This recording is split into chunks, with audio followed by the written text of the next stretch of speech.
There is a clear motive here of getting rid of people who will or even might stand in the way of Trump. Imagine getting this email from your boss's boss's boss. Give me a summary of your achievements or you're fired.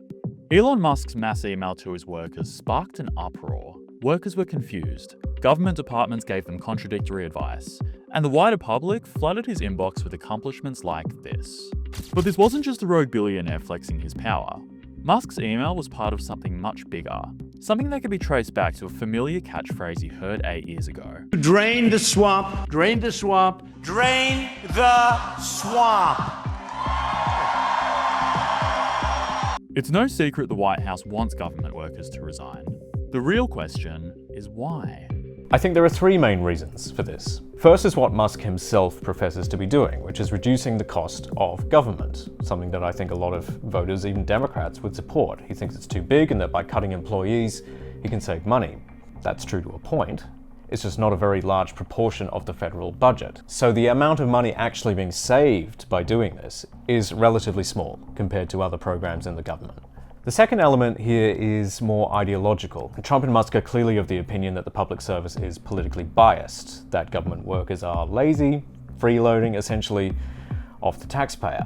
Whether that's fair or not, it undeniably is part of this. You only need to look at Elon's social media feed for the proof of that.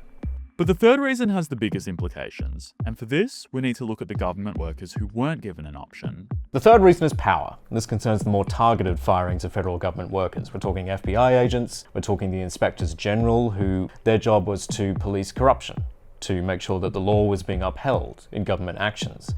They're now gone. Trump and Musk are stripping away a heck of a lot of institutional knowledge from these government agencies. Which is to say, they are getting rid of the people who've been there a very long time and who know how things work.